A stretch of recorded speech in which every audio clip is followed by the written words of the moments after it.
I'm ready. Set. Would you all please rise and join us in the Pledge of Allegiance? I pledge allegiance to the flag of the United States of America and to the republic for which it stands, one nation, under God, indivisible, with liberty and justice for all.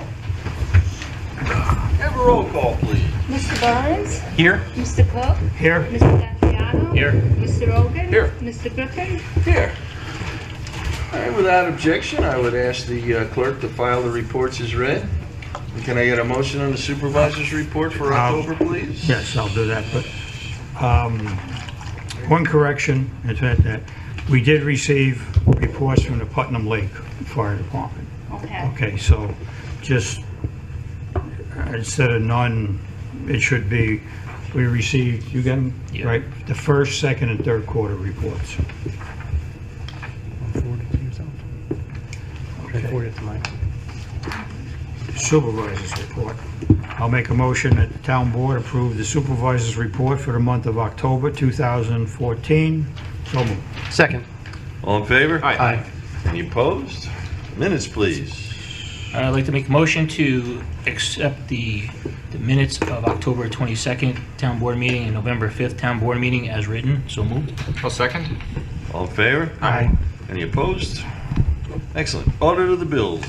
I will make the motion that the town board approve abstract number 22 dated November 19th, 2014 in the amount of $167,810.99. So moved. Second. Boy, that's a cheapie.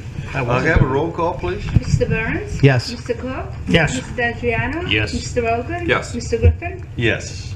Mr. Rogan. Okay, first item I have on my agenda is the renewal for the animal shelter services for dogs captured by the Patterson Dog Control Officer, and this is between the town and the Putnam County Humane Society. So I will make a motion to introduce the resolution into the record as if it were read in its entirety. So moved. Second. All in favor? Aye. Any opposed? How are you? Second item I have is an update on the proposed bamboo law. I spoke with some folks that have these laws in effect in Long Island, specifically Hempstead, and the person that's responsible for it in Hempstead is also a village trustee in Floral Park. And the law I think that we have is a good proposal. I think there will be some challenges that we will have to take on a case-by-case basis with enforcement.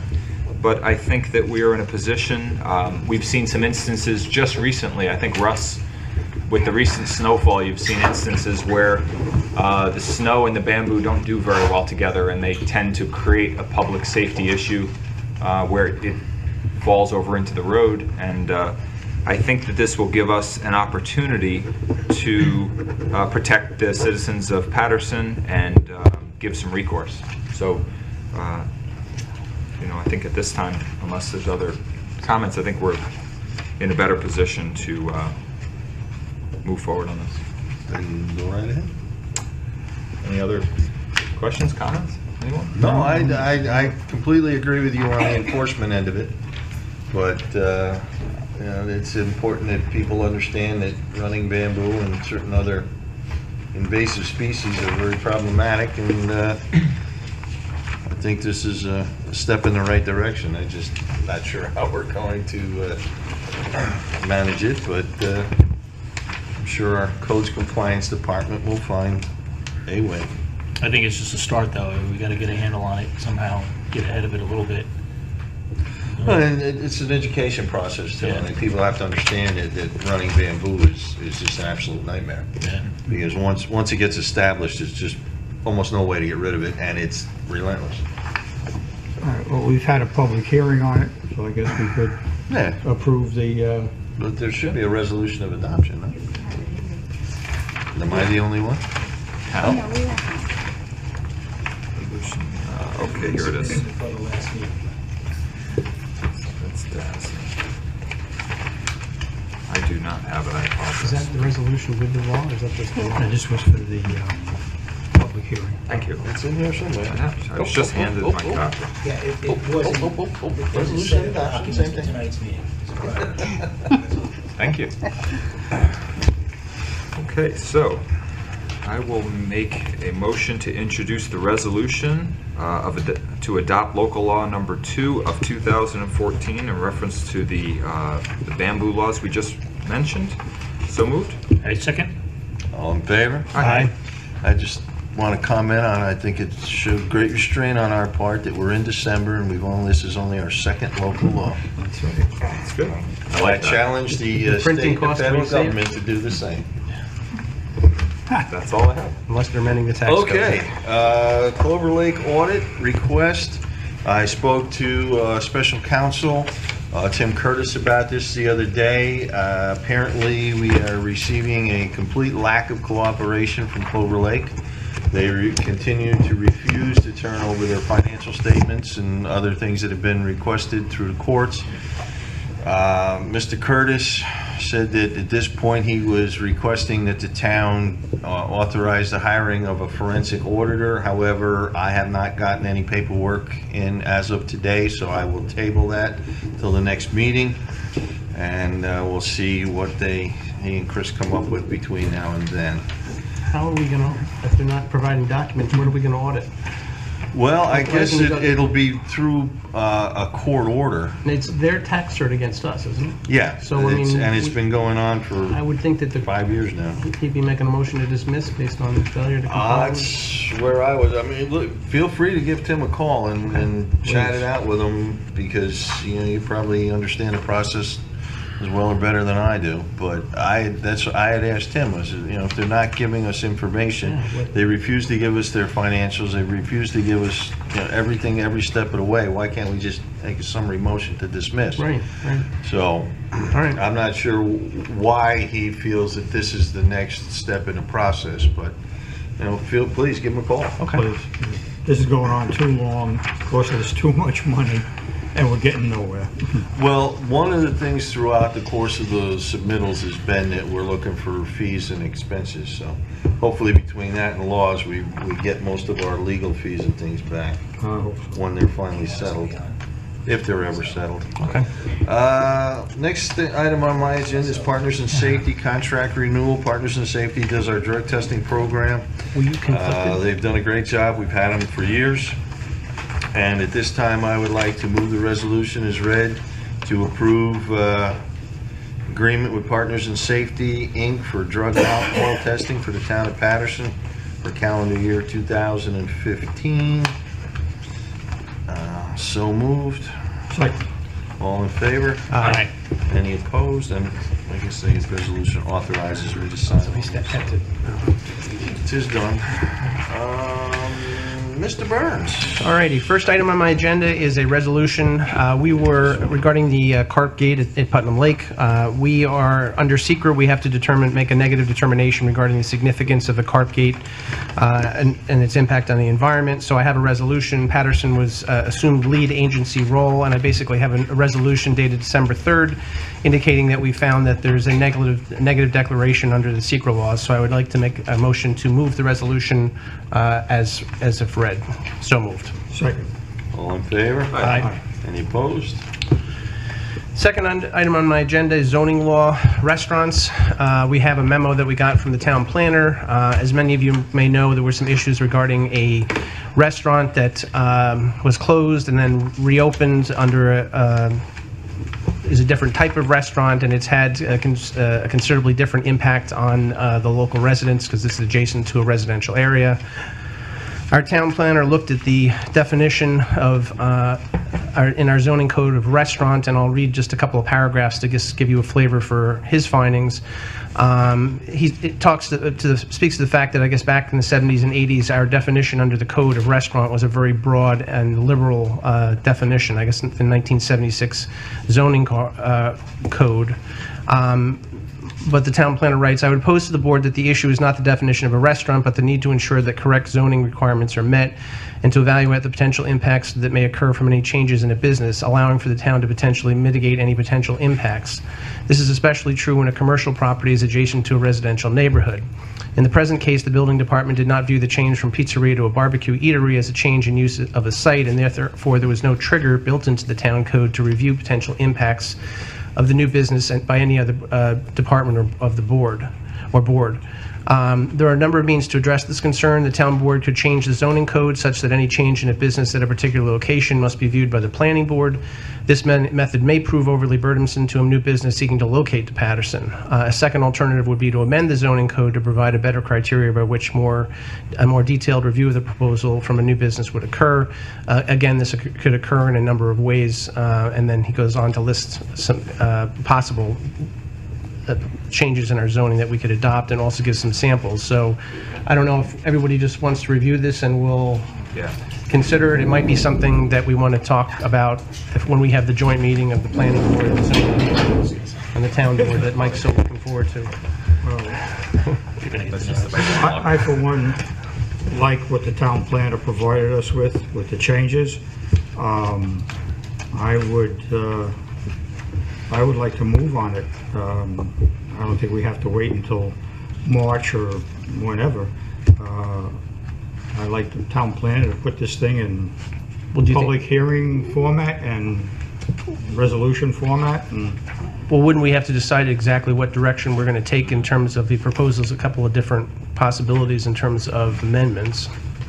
Yeah, I think it makes sense to come back at the next meeting and get everybody's suggestions, recommendations. Have we circulated this? Has planning and zoning even seen this, Rich? No. So I mean, it seems as a preliminary matter, we should forward a copy of this memorandum, which was great informational for us, but to them for comment and then maybe some direction. That's a great idea. Yeah. I mean, I have gotten copies, so. All right, next item on my agenda are budget transfers, my favorite. Budget transfer 49 is $1,100 between code enforcement personnel and fire code personnel. Budget transfer 50 is $2,100 between control dogs, personal services, and codes enforcement contractual. Budget transfer request 51 is $250 between recreation youth and recreation seniors. Budget transfer 52 is $20,000. This is a highway transfer regarding snow removal between highway machinery equipment and capital outlay and highway snow removal contract for $20,000. Again, this is usually just mostly year-end balancing of various accounts that are some are under and some are over. Budget transfer 53 is $177 for highway between hospital medical and CSEA dental and optical. So I would make a motion to approve budget transfers 49, 50, 51, 52, and 53. So moved. Second. All in favor? Aye. Any opposed? I have one item I'd like to add on my agenda, a brief item. I make a motion to add an item to my agenda. Second. All in favor? Aye. Okay, now I can add the item. I was just going to mention that we, at Charlie's behest, we went out and took a tour of the landfill and the solar panels that are being built out there. We all froze, but it was actually very nice progress had been made on the site. The one thing that we did, I believe a fence is going to be put in there in the spring. Yes. And I was wondering if we should give consideration in the interim, or how burdensome it would be to add a surveillance camera to the site until that happens, just to prevent vandalism. Would that be something? Because there's surveillance at sanitation now, right? No? There's cameras. They're just not on? No? Highway? No? No one has surveillance? The highway does. Highway. Would you be able to add a camera from where you are? Just basically, my concern was when they went out there and they were, installing the initial tracking to put the panels on, there were a lot of ATV tracks. And Stairs, I believe. no, he said these were like before they found tracks before they got out there. It could have been our tractor tires. We just mowed it. Well, I also happen I to. never saw an ATV out there. Well, I happen to know who lives next door, and they drive up and down in front of highway like hell on ATVs, and I have a feeling that they may, something might occur at that location. I mean, the panels are not fragile, but we could pretty quickly incur significant. Now, honestly, this is not incurred to the town. I just think we should probably take some proactive measure if we could easily put a camera there. The only thing I would say about that is because of the size and the scope of the place, you would probably need a very expensive camera, because you'd have to have something that could pan wide and then significantly zoom in. I don't have a problem. I'll talk to our If it's a quick fix, company. I just thought it wouldn't hurt to have some surveillance. And well, actually, what I was going to suggest is I'll get some information and a price on the camera, and then I'll talk to Mr. Curran and see if they want to pay for it. Yeah, that's a good idea. And it can actually be permanent. The oth- But it's just, you know, at night, it's very dark out there, so you're gonna need a special, special lens for that. Right. And the other part of it is, like I said, it's such a huge area. To capture the whole area and then get it down to useful resolution, I think you're gonna be looking at some very expensive equipment. Well, I think It's certainly worth the asking. final number on the project, I think, at least what we were told, was about 2.5 million. Million. To, you know, so it's a $2.5 million project. I would think Mr. Curtin wouldn't mind buying a, you know, $500 camera until he gets a fence around Oh, it. You're talking way more money than that. It's probably more like $5,000. Well, we'll see. The other thing that actually the one thing that came out of that is that solar site is going to be providing electricity to Trinity Pauling.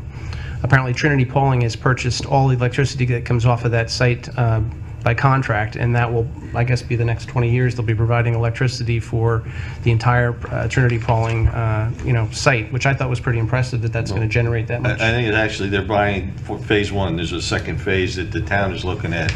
We're gonna probably look to be purchasing the power off of phase two. And that was actually the third thing that came out of it is the county has not acted on putting a solar site across the street. If the site on the landfill is used up, then potentially that might be a site that there'd be an incentive to us economically to purchase electricity off of, which would be a win-win for the county. So that is all. Thank you.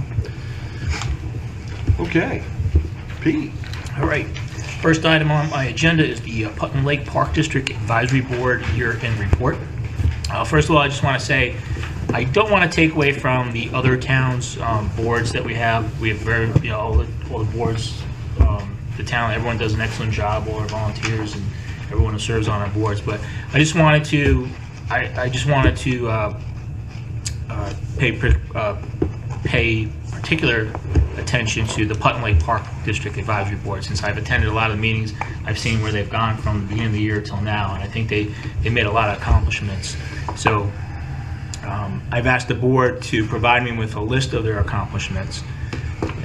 First of all, I just want to say how the year started with 4 board members, and 2 resigned. 2 of those board members resigned earlier in the year, leaving Hank Earl and Mike Urkel to continue on with the board.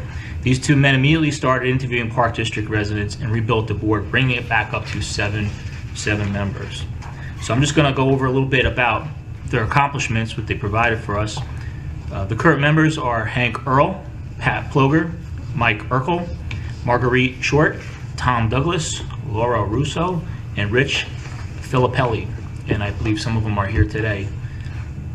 So some of the accomplishments regarding water quality: applications were submitted to the DEC requesting permits for algicide and herbicide treatments to the lake. Approvals were received and algicide treatment was applied with great success. Additionally, Allied Biological was hired and performed weed mapping for potentially introducing carp for additional remediation purposes. Concerning the CSLAP program, water samples were taken over the course of 8 weeks and sent to them for testing. All were good results. Regarding the beach and parkland, clearing additional boat storage areas and posting signs to identify them. New sand was delivered at Warren Beach. They hired part-time maintenance worker and additional staff on an as-needed basis to perform lawn and maintenance duties. Handed out beach ID bracelets to track amount of residents and ensuring only residents and their guests were utilizing Warren and Jackson beaches during the summer. Hiring lifeguards, dock installations, weed removal, general beach cleanup, and meeting all necessary Board of Health safety requirements for swimming and bathing. Memorial field projects included installation of new fencing, removal of old shed, installation of new shed, new benches, clay and gravel. Rented commercial garbage container, porta sands. New signage was installed to identify beaches, parking. Removal of abandoned boats, and they held them at auction. Held community spring and fall cleanup days. And they also began a neighborhood watch program, which town board member myself, Peter D'Andriano, has implemented, and Putnam Lake Advisory Board member Pat Ploger is the liaison or the coordinator. Continued the Piranhas swim team, continued the men's softball league, restarted swim lessons, instituted an events committee run by volunteers, which held community events, which included winter gathering, Easter egg hunt, summer kickoff, luau, and Halloween window painting events. Pursuing construction grant for parkland improvements, prepared the budget for 2015, enhanced website and sent notices for going-ons in the community awareness, and currently researching projects for 2015 to include professional services needed to restore parkland and beach areas regarding drainage issues, implementing recreational projects, and enhancing the beautification and accessibility to the parklands. These specific projects are new fencing and repairs at beach areas, walking path and benches around the parkland, basketball court at Memorial Field, ball field drainage, and backstop repair. Clean up vines and dead trees, soffits and roof repair to the boathouse. Also, a community email list will be compiled for updates and notices. So as you see, they were very active. They did a lot of work. I think they did an excellent job. So I just wanted to publicly thank them for all their hard work and what they've done over the years. I couldn't agree more. You talk about the other boards. Well, all the other boards are very well established boards in this town. The Veterans Park has been around since long before I even moved to town, which was 1978. This is a 2-year-old board. Hank, I think you deserve all the credit in the world for stepping up under the most difficult circumstances. We know the prior chairperson resigned rather abruptly and left you guys pretty much on your own. And I have to say the whole board has done an absolutely outstanding job. All the facilities look tremendous. There's been huge improvements. Ran great. Usually the test for me is how well something is working, is how few complaints and how many times I have to get involved, and I didn't have to get involved at all. So I got to say you guys did a fantastic job, and I'm hoping that everybody's good to go for at least one more year. Nicely done. Job well done. Outstanding. Why I brought this up and what really moved me was just to see a community come together while the board kind of fell apart at the beginning of the year, and there were some issues to begin with when I first came on this board. And I started attending the meetings. I just saw how they just kind of pulled together and how all these people from the community who were genuinely interested in making their community better kind of came together. And that's why I started attending the meetings, because I just liked seeing that sort of civic duty and people come together like that. So, okay, my next item on my agenda is the Putnam Traffic Safety Board update. On December 20th, I represented the town of Patterson at the last Putnam County Traffic Safety Board meeting. And at the meeting, I brought up the issue that I brought up at our town board meeting, the issue of Route 311, the railroad bridge wall deteriorating. As I mentioned at, I think, our last meeting or 2 meetings ago, we were trying to reach out to the MTA with no avail, and so I figured maybe I could try bringing it up at the Traffic Safety Board meeting. The DOT representative and the Putnam County Highway Commissioner, Penna, said they're going to try to reach out to the MTA and see where we can get with that. So, I also brought up the problem with the loss of view off the exits off I-84. When the intersection, when it was redeveloped over the last year or so, is redeveloped. It was actually designed for traffic lights to be there. So when they put the stop lines off the exits, they're kind of short. So when you come up to the stop line, you lost a lot of line of view coming from the other directions when you're trying to turn off. So the DOT said they're going to look at it and see what they can do. I don't know when we're going to put traffic lights up, or if traffic lights are going to go up. So they're going to look at it and see if they can redesign it for the meantime. And then finally, the DOT reported to us that they are installing pavement markings on Route 311 to address the railroad bridge height restrictions on 164 and 311. They looked into a bunch of options. They went out and surveyed the area and looked at. There's plenty of signage. When you get off 84, there's a huge sign, and there's signs all over the place. The flashing sign as you're coming down the hill and everything else. Yeah, so I guess people don't really pay much attention to it, but so they're going to put pavement markings on the roadway, advising of the height restriction. So that's all I have for that. My next item is the Fairfield Drive crosswalk update. Just bringing a little history on this. This was brought up at a neighborhood watch meeting at a Putnam Lake neighborhood watch meeting. A lot of residents were concerned about how dangerous it was to cross Fairfield Drive in the area of the monument and the market, crossing to the stores. So County Legislator Ginny Nasarino, she attended the meeting, and she brought the residents' concerns to the County Commissioner Penna and pushed for crosswalks. I just got a report from Legislator Nasarino that the county will be installing 2 crosswalks. Actually, one is up already, right? I think one is part of it from the market to across to the stores, and a second one is going to be installed in the monument area. It's in also. Oh, that's in also? also. Yeah, it's not Excellent. completed though. Okay, good. So I just want to thank Legislator Nasarino, the Neighborhood Watch Coordinator Pat Ploger for helping as well, and all the residents that voiced their concerns about the safety at the intersection. You know, we saw a concern. We went to the commissioner and we got it done. So Neighbor Watch isn't just crime; it's also quality of life issues and safety issues. So, you know, it actually worked. So. Last item on my agenda is the Patterson Fire Department sign update. So I think I'll refer over to Don. Don and I talked a little bit about this, and he's going to give you a little. Yeah, since the last meeting, I've spoken to Rich Williams, also to the other attorneys in our office about the history of the project to date, and I really think that the board has to come to possibly a consensus as to how it wants to approach this. The zoning issue is really the threshold issue. The property on which the sign is proposed is a lot separate than the firehouse property. So the sign requires a variance and a use variance in order for it to be approved, because signs are accessory to a principal use on a lot, and since it's a vacant lot, there's nothing for it to be accessory to under the zoning code. So that's one variance that has to be obtained. Also an area variance for the type of sign. It complies, to my knowledge, with the setback requirements, but so there's a use variance and area variance that are required. In order to address that, there are a couple of ways that it can be accomplished. One is for the fire department to merge the 2 properties. That would eliminate the need for the use variance, because the sign would now be on the same lot with the firehouse.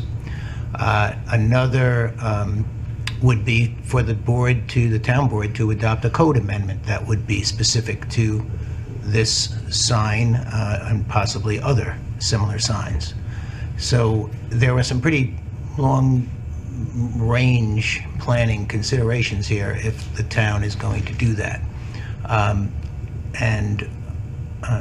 There's really not much else to discuss on it. It's a non-starter until there is some relief on either of those fronts. Well, we had talked with the fire department about merging the lots, and they seemed pretty adamant that they didn't want to. I thought that seemed like the logical solution, and they were pretty adamant that they wanted to maintain the flexibility of if they wanted to sell off the lot in the future, or there would be some other use for it.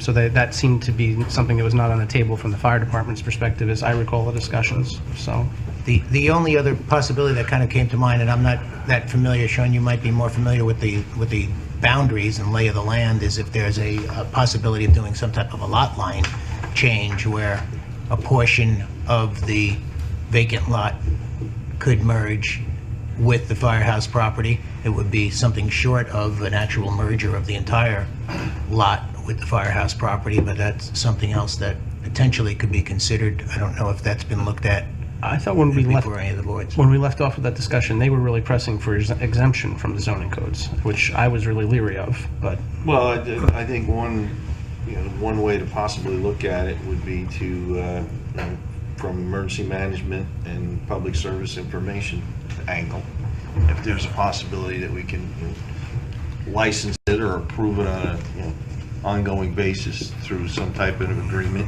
so that we have the whole purpose, the main purpose of the sign is for public information and emergency management. So. What you're talking about, though, sounds like a change to zoning to exempt Well, those types of, uses from certain zoning issues. The exemption that would jump to mind is an exemption under what's called the Monroe Doctrine, which is a process and an evaluation that has to be done as to the actual public nature of the sign, and is it actually being used for a government purpose? And there are 7 or 8 factors that have to be looked at and weighed, likelihood by your board in making that determination. If it's the board's consensus to look into that, then we certainly can do that. It is my initial threshold issue is because the fire department operates within a fire protection district. It does not have the same stature as if a fire district was in effect.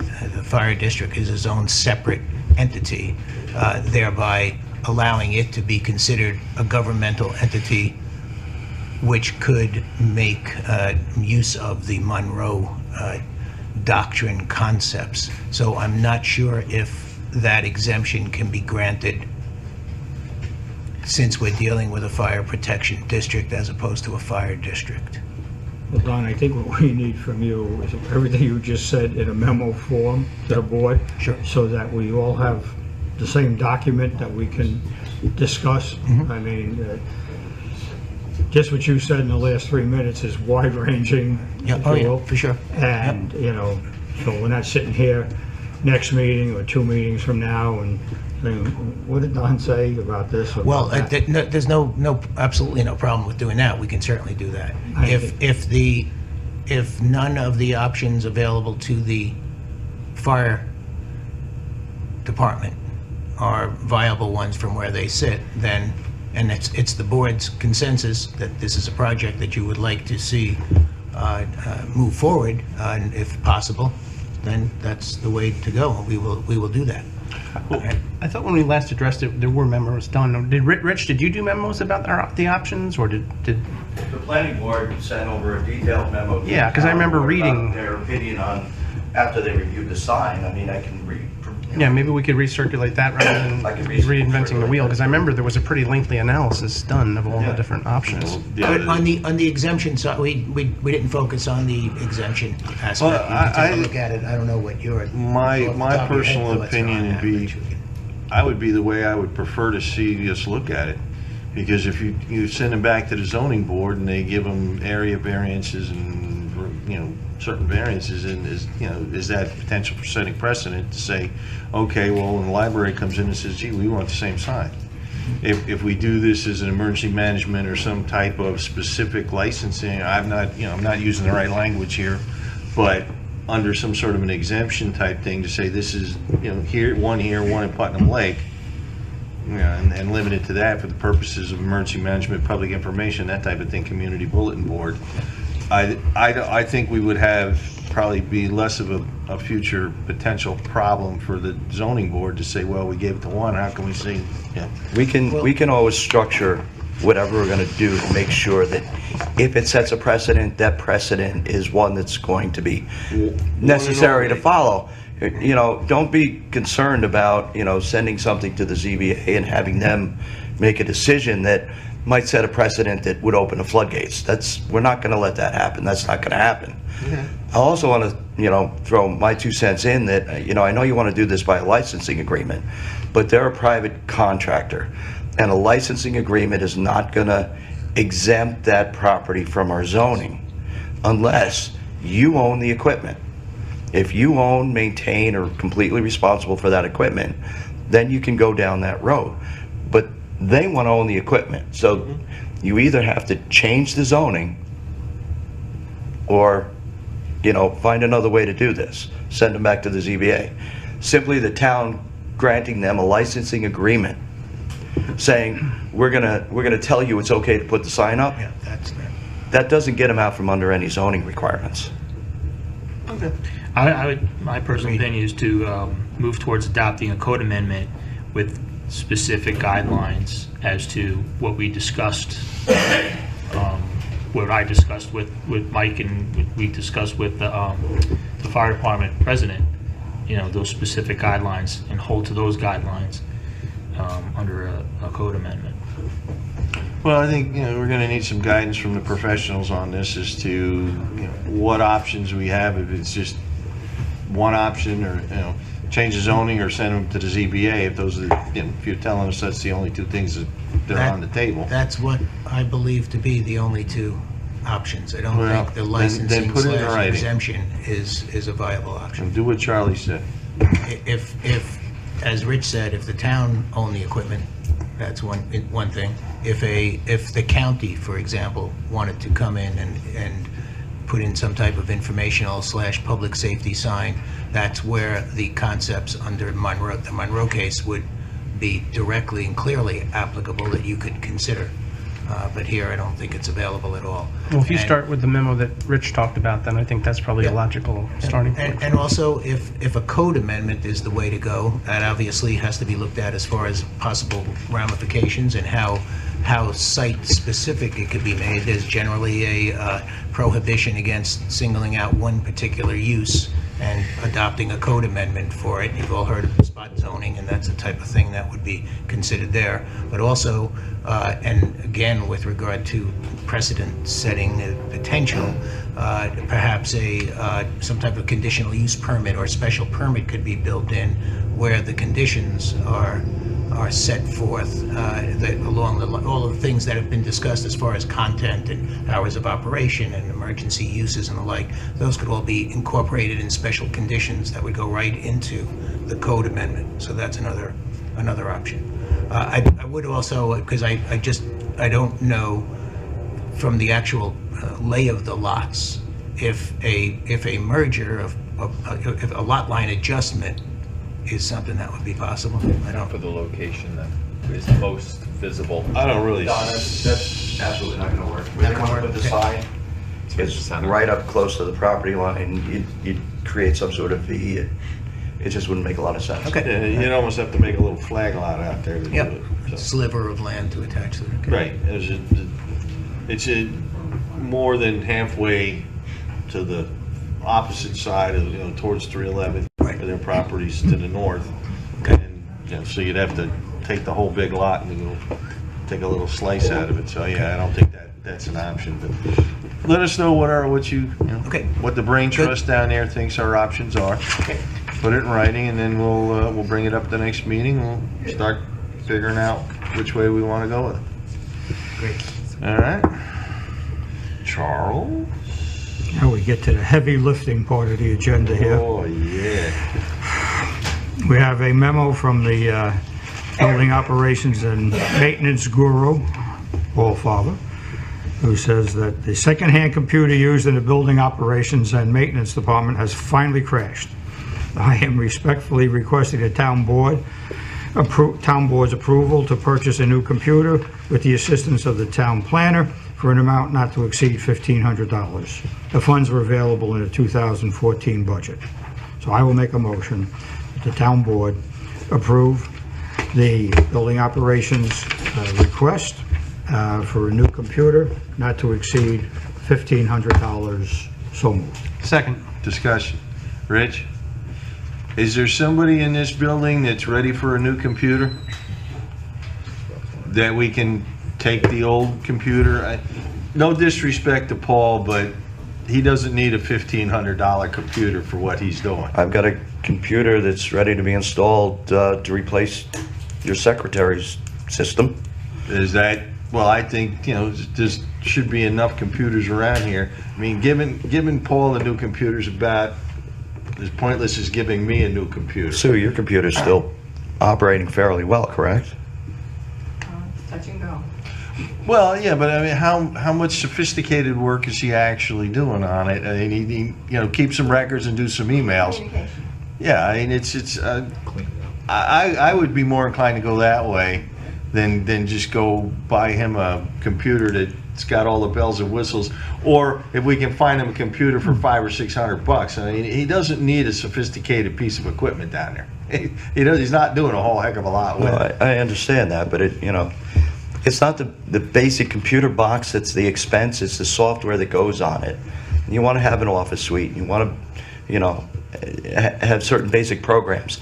That's what drives the systems up. And, you know, I had suggested $1,500 as a cap. You know, generally we've been buying them about $1,100, $1,200. All right, well, my first inclination would be to, you know, if we can, you know, if you think there's any possibility of cleaning up Sue's computer and letting him use it and see how far he gets with it. You know, I've got a bunch of old computers. We've got Sue's. Next in line after Sue is Bob, and I wouldn't give that computer to anybody. Okay. Well, I think Paul's current computer is a mishmash of computers yeah, as it is. It is. Well, usually what we do is we take, you know, like Richie probably needs the most computing power of anybody, maybe he and Trish. So you want to make sure that Trish has, you know, the best operating equipment. Richie has the best operating equipment. For me, I read emails, I answer emails, I do a little bit of, you know, sometimes I read stuff from, you know, on the state controller's site and a few other things. I don't need a sophisticated computer. It's a waste of money to give me a machine that's got a lot of bells and whistles on it. It's just pointless. So the best thing to me is you just go from the most sophisticated person that needs the best computer down to the person that needs the least amount of computer. And honestly, you know, no disrespect to Paul or the maintenance department, but it's just a matter of records keeping and emailing and doing some online research when he needs parts or pieces. It's not. So how about a tablet, a $600 tablet, something like that work? Listen. I don't know what his needs are. I don't know what he's looking for. Well, I didn't discuss it with him. We should do a little more homework on it. We'll find out. But I'm okay approving this because somebody in this building needs a new computer, and I know that for a fact. So I would suggest if we're going to set up a new computer and then buy one potentially as a backup or what, but we'll get Paul a new computer one way or the other. But I think we should evaluate who has the highest priority need and work our way down. Listen, I do that for this building. We're on a replacement schedule. Right. You know, but he's not part of that whole scenario. I understand. He's kind of at the rec center. I don't know what they do down there. He doesn't. I don't think he needs a brand new all the bells and whistles computer. That's just my opinion. But we'll make sure he gets a new computer one way or the other. But motion been made and seconded. All in favor? Aye. Any opposed? I told you, good people. Wow. Good job, Charlie. Charlie, you're Can't trouble. believe that just happened. Trouble, I tell you. I'm just. Next time I'll keep my opinions to myself. Other business. I do have one thing I'd like to bring up. Trish has been working with the town attorney for an RFP for auditing services. In last year we had a new auditor and it saved us some money. Trish wants to go back out this year and put out an RFP for auditing services. So being this, there is some timeliness to the issue, but the RFP isn't totally finished because I know Two words have to be finished. Yeah, there was a few things, and Trish and I spent about 45 minutes with it the other day, and I know she's been working with you and Emily. What I'd like to do is I'd like to make a motion to authorize the town clerk to advertise the RFP as soon as the comptroller and the town attorney deem it complete and ready to go. So I'll make that as a motion. Is there a second? Second. All in favor? Aye. How long did we commit to last time? Well, we did a 1 year because we wanted to Okay. see how it worked out. They did a pretty good job. There was some things at the end that we got another bill that was a little potentially questionable, but Trish, this time around, she wants to look at and get some options to possibly have the ability to go to a second or a third year, so that we don't have to keep going through this process year after year. But we didn't build the last one entirely like that. So, thank you. That's all I have. I have one thing. Okay. We received this memo from Frank Farrell relative to Royal Carding renewal, and he's stating that effective December 14th, 2014, the contract for single stream recycling haulage will expire.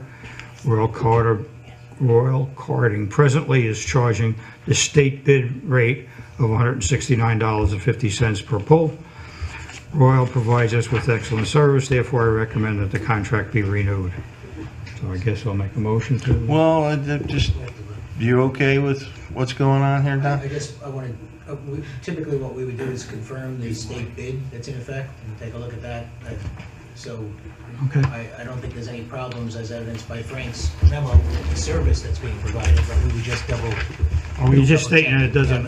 Are we It within the expires on timeframe for the next the meeting? 14th. Yeah, before the next meeting is 17th, so I think if everything checks out, I think we should approve it contingent Subject to to- everything That's checking, the you know, same. the town attorney's approval.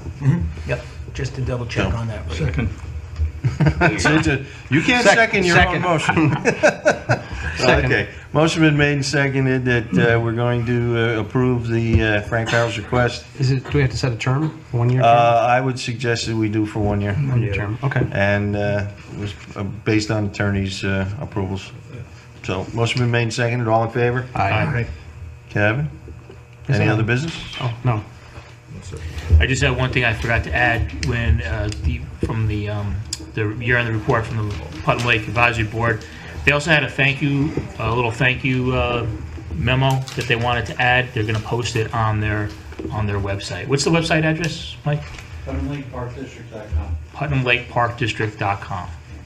Easy to remember. They post all the going-ons there, all the public events and everything else that they're doing on that site as well, right? Well, I think we're at our favorite point in the evening. We do have some town board members that want to get to the Chamber of Commerce Christmas party, so is there any member of the public that would like to be recognized at this time? Well, being that no member of the public wishes to be recognized, I guess you guys are off to Christmas Never know, party man. time. Can I entertain a motion to adjourn? Motion to adjourn. Second. All in favor? Aye. Good night. I don't know, Antoinette, you decide who made the